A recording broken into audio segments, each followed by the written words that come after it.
پڑھتا ہوں تو رو پڑتا ہوں. حضور حضرت فاطمہ کو لینے گئے. شادی کے تیسرے دن حضور لینے گئے. میرے محبوب نے آزمانے کے لیے کہا فاطمہ چلے, فاطمہ چلے. یوں ہاتھ باندھ دیے. عرض کی سونیا باپ بھی ہیں آپ, نبی بھی ہیں. میری جرت نے انکار کی, لیکن ابا جی آپ کی زبان سے سنا ہے شوہر کی بغیر اجازت نکلنا نہیں. اگر اجازت دے تو علی کا انتظار کر لو. عزت والے رسول کی عزت والی بیٹی نے جب کہا نا سونیا اجازت دوں دے تو انتظار کر لو, کریم رسول کی آنکھوں میں آنسو آئے. فاطمہ کہتی ہے میرا کچا گھر اور میرے رسول پاک نے اپنی طامت کو سمیٹا, اور سمیٹ کر نبی کریم علیہ السلام کچی زمین پر دیوار سے دیگ لگا کے بیٹھے. آج عجیب ہے, جناب علی بھی دیر سے آئے, پہنچے, حضور کو بیٹھے دیکھا. یوں نظر اٹھی, حضرت علی سے میرے مصطفیٰ نے پوچھا, حضرت علی سے مدینے کے محبوب نے پوچھا کہ علی کر تو اجازت دے تو بیٹی کو لے جاؤں. حضرت علی پھوٹ پھوٹ کے روئے, میرا روپ بھی نہیں تے میرا رنگ بھی نہیں تے مینو یار منان دا ٹنگ بھی نہیں. تو امیر حرم میں غریب بے نوا, تو کجا من کجا. سونیا علی جتنی بھی عزت ہے تیرے قدموں کی برکت سے ہے. حضور میں اجازت دوں؟ فرمایا فاطمہ کو میں نے سکھایا ہے. اور فاطمہ کہتی ہے جب تک علی نہیں آئیں گے میں جاؤں گی نہیں. حضرت علی رضی اللہ تعالیٰ میں بولے, کہنے لگے یا رسول اللہ دعا کیجئے گا اللہ فاطمہ کے ان اعمال کی برکت سے مجھے قیامت میں بھی بہتر صلہ عطا فرمائے. دوستو رسول کریم صلی اللہ تعالی علیہ وسلم کا شہر مدینہ, ایک عورت خامد پابند کر گیا کہ میں جہاد کو جا رہا ہوں, میرے پیچھے سے گھر سے نہ نکلنا, گھر سے نہ نکلنا. امام غزالی نے مکاشفۃ القلوب میں لکھا گھر سے نہ نکلنا. بیوی کو پابند کر گیا. 4 گلیاں چھوڑ کے اس کا باپ رہتا ہے عورت کا. پیغام آیا تیرا باپ بیمار ہے. جو بیٹی کو باپ سے محبت ہوتی ہے کوئی پیمانہ ہی نہیں کہ کوئی ناپ سکے, کوئی ترازو نہیں کہ کوئی تول سکے. بیٹی باپ کے سینے پہ چڑھتی ہے تو لگتا ہے اللہ نے ساری رحمتیں اڑیل دی ہیں, سارا کرم آ گیا ہے. بیٹی کو دیکھ کے تھکاوٹیں اترتی ہیں. بیٹی ایک ایسا رشتہ ہے کہ باپ جڑا رہتا ہے بیٹی سے. بیٹی کو پیغام آیا کہ تیرا باپ بیمار ہے. بیٹی کہنے لگی میں نہیں جاؤں گی, میرا خامد پابند کر گیا ہے. خامد نے اس لیے پابند کیا ہے کہ مصطفیٰ نے مجھے پابند کیا تھا بغیر اجازت نہ جانا. ٹیلی فون ہے کوئی نہیں خامد کو کر لوں, خبر مجھے کوئی نہیں وہ کس میدان میں جہاد کر. جاؤ میرے مصطفیٰ سے پوچھوں جاؤں کہ نہ جاؤں. توجہ ہے, باپ بیمار ہے, باپ پوچھو جاؤں کہ نہ جاؤں. رسول پاک نے فرمایا اس سے کہو خامد کی اطاعت کرے گی تو اللہ بہتری جزا عطا فرمائے گا. باپ بیمار ہے, خامد کی اطاعت کرے گی تو جزا بہتر ملے گی. 2 دن کے بعد پھر پتا چلا باپ زیادہ بیمار ہو گیا. دوستو کڑی بات, حضور جاؤں کہ نہ؟ فرمایا خامد کی اطاعت کرے گی تو بہتر جزا ملے گی.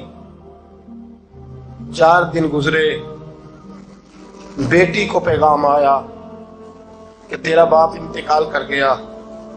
بیٹی پردیس میں ہو تو کہتی ہے میرے زیور بیچ دو, مجھے لے جاؤ پاکستان میں. جاتی دفعہ اپنے باپ کا مکھڑا دیکھنا چاہتی ہوں, لیکن باپ انتقال کر گیا. رسول کریم کی بارگاہ میں بیٹی نے پیغام بھیجا کہ سونیا کیا کروں, انتقال کر گیا میرا باپ, سایہ اٹھ گیا, حکم کیا ہے؟ مدینے کے چاند کے وہی جملے, خامد کی اطاعت کرے گی تو اللہ بہتر جزا دے گا. دوستو یہ ہے میرے رسول کے ماننے والی عورتیں. بیٹیوں دیکھو شوہر کی اطاعت کسے کہتے ہیں. یا رسول اللہ باپ انتقال کر گیا, دفن ہو گیا. حضور نے فرمایا پتہ کرو گئی کہ نہیں گئی. صحابہ لوٹے, سونیا قربان جائیں تیرے نظام پر, آقا قربان جائیں تیرے فرمان پر. تیرے جملوں کی تاثیر ایسی ہے کہ عورتیں اگرچہ کمزور ہوتی ہیں پر تیرے دین کی پہرے دار بن گئی ہیں.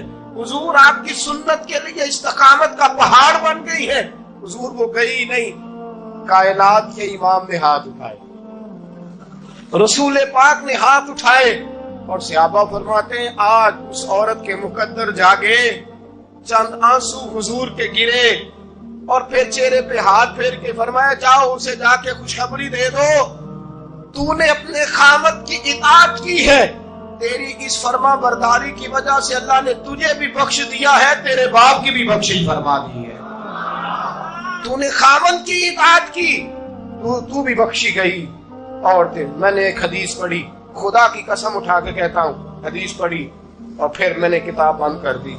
میں نے کہا اس سے آگے میرے اندر ہمت ہی نہیں ہے, میں پڑھ ہی نہیں سکتا. میں نے جیسے کہا کہ پہلے تو صحابہ کرام میں اہل بیت کو ہم معصوم نہیں مانتے, ان سے جو کوتاہیاں ہیں وہ بھی ہماری اصلاح کے لیے ہیں تاکہ ہمیں توبہ کے طریقے سمجھ میں آ جائیں. عزیز دوستو, میرے محبوب کی شہزادی, بس رسول اللہ صلی اللہ علیہ وسلم کی شہزادی سیدہ فاطمہ محبوب پاک کی بارگاہ میں آئی. رنگ اڑا ہوا ہے, آنکھیں رو رو کے تھکی ہوئی ہیں. محبوب کی شہزادی در رسول پہ آئی, آ کے حضور کے سامنے کھڑی ہوئی, کہا یا رسول اللہ صلی اللہ علیہ وسلم, حضور آج میں بڑی الجھن میں پھنس گئی تھی, آقا آج میں بڑی پریشان ہو گئی تھی. حضور نے فرمایا کیا ہوا؟ کہا یا رسول اللہ میں اور علی باتیں کر رہے تھے, باتیں کرتے کرتے کرتے کرتے بات بڑھنے لگی. حضور مجھ سے کوئی ایسا جملہ نکل گیا, علی ناراض ہو گئے, مجھ سے بات ہو گئی. دوستو, درۃ الناصحین میں صاحب درۃ الناصحین لکھتے ہیں, کہا علی ناراض ہو گئے. سیدہ فاطمہ فرماتی ہیں میں نے 70 چکر لگائے علی کے کمرے کے. کتنے؟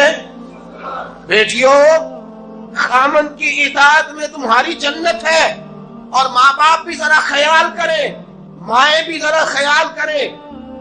میرے رسول پاک نے فرمایا جو کسی عورت کو اس کے خامن کے خلاف بھڑکاتا ہے, جو کسی عورت کو اس کے خامن کے خلاف بھڑکاتا ہے, اللہ اسے جنت کی خوشبو بھی عطا نہیں کرے گا.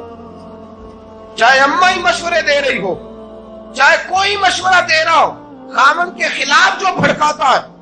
سید عالم صلی اللہ علیہ وسلم کی صاحبزادی کہتی ہے میں نے 70 چکر لگائے, سونیا میں نے علی کو راضی کیا. حضور علی راضی ہوئے ہیں تو خبر دینے آئی ہوں. بس اس سے زیادہ بڑی بات اور نہیں مل سکتی. دل کے کان کھولنا, ذرا جاگنا, ذرا اٹھنا, ذرا ٹیک چھوڑنا, ذرا غور کرنا. یہ کیا جملے بول دیے میرے رسول نے؟ حضور نے فرمایا فاطمہ, یہ وہ فاطمہ ہے کہ جو جنتی عورتوں کی سردار ہے. یہ وہ فاطمہ ہے جن کا دوپٹہ اگر کبھی واضح ہو جائے تو سورج منہ چھپا کے نکل جائے. یہ وہ فاطمہ ہے کہ صبح قیامت آواز آئے گی, نبیوں ولیوں غوثوں کتبوں ابدالو گردنیں جھکا لو, نظریں بند کر لو, محمد کی بیٹی فاطمہ کی سواری گزرنے والی ہے. الفاطمہ تو بدعت منی, الفاطمہ تو سیدۃ النساء اہل الجنہ. حضور نے فرمایا فاطمہ تو نے اچھا کیا, علی کو راضی کر لیا. اگر علی تجھ سے ناراض رہتے اور تیرا انتقال ہو جاتا, حضور فرماتے ہیں فاطمہ میں تیرا جنازہ نہ پڑھتا. فرمایا میں اس سے بڑی بات کہاں سے لاؤ گے, اس سے بڑا فکرہ کہاں سے لاؤ گے؟ فرمایا فاطمہ میں تیرا جنازہ نہ پڑھتا اس لیے کہ تو مولا کائنات کی بیوی ہے. اگر تجھ سے علی ناراض رہتے, اور پھر میرے حبیب نے فرمایا جس کا خامد اس سے راضی ہوتا ہے اس کا اللہ بھی اس سے راضی ہوتا ہے. پھر اپنی بیٹی کو فرمایا بیٹی یاد رکھ, کوئی عورت اتنی نمازیں پڑھے جتنی حضرت عیسیٰ کی والدہ مریم نے پڑھی تھی, اتنا قرآن پڑھے جتنا جناب مریم نے پڑھا تھا, اتنا قرآن پڑھے جتنا حضرت مریم نے پڑھا تھا, لیکن پھر بھی اپنے شوہر کی نافرمانی کرے. فرمایا اللہ اس کی عبادتیں قبول نہیں کرے گا, اللہ اس کی ریاضتیں قبول نہیں کرے گا, تلاوتیں قبول نہیں کرے گا. قبول تب کرے گا جب شوہر کی فرما برداری کرے گا, قبول تب کرے گا جب شوہر کو راضی. امام حسن اور حسین بیمار ہو گئے تو حضرت فاطمہ نے منت مانگی، یا اللہ میرے بچوں کو شفا دے، میں 3 روزے رکھوں گی۔ کون سی منت مانی؟ بولیے۔ ہم صرف دیکھ کی منت ہی مانتے ہیں، میں دیکھ پکاواں گا۔ ایک آدمی مجھے کہنے لگا میں نے منت مانی تھی کہ میں بکرا دوں گا اللہ کے رستے میں، اگر میرا کام ہو جائے تو کام ہو گیا، بکرے کے پیسے کوئی نہیں۔ تو میں کہا تیرے پہلا نہیں تھی پتا، میرے کو کوئی نہیں۔ کہتا اب کیا کروں؟ میں کہا اب تو دینی پڑے گی، اور اس میں بھی تحقیق باقی ہے، لیکن بات یہ ہے بھائی کہ منت یہ کیوں نہیں مانی کہ یا اللہ میرا کام ہو جائے میں 100 نفل پڑھوں گا؟ جو بھی منت مانگتا ہے وہ دیکھ کی مان لیتا ہے، بکرے کی منت ہی مانتے ہو، یہ کیوں نہیں منت مانتے کہ یا اللہ میرا کام ہو جائے تو میں پورا قرآن شریف ختم کروں گا؟ یہ ذرا پڑھنا پڑتا ہے، اس لیے عبادت کرنی پڑتی ہے، اس لیے اس کی منت ہی نہیں مانتے سرے سے۔ حضرت فاطمہ نے کیا منت مانگی؟ بچے صحیح ہو جائیں گے تو بولیے 3 روزے رکھوں گے۔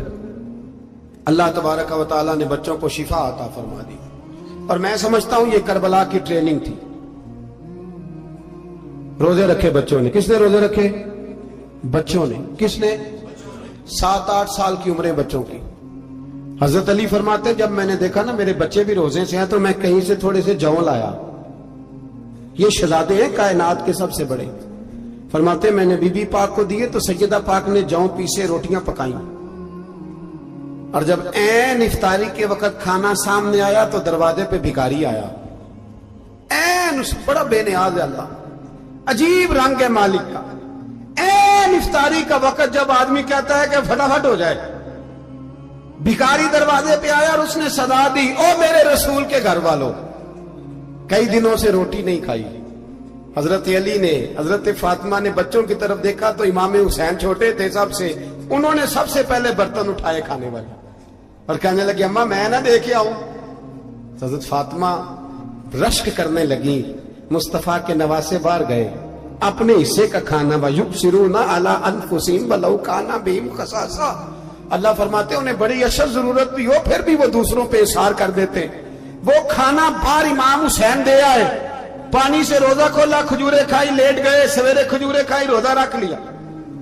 شام ہوئی تو حضرت علی فرماتے ہیں میں پھر اگلے دن کے روزے کے لیے جوں لایا، فاطمہ نے پیچھے روٹیاں پکائیں، 2 دنوں کی بھوک تھی، پر مالک تو بڑا بے نیاز ہے، آزمانے پہ آیا تو اس رنگ میں عین افطاری کے وقت دروازے سے آواز نکلی، اور مانگنے والے نے کہا کہ بھوکا بھی ہوں اور یتیم بھی ہوں، یتیم ہوں۔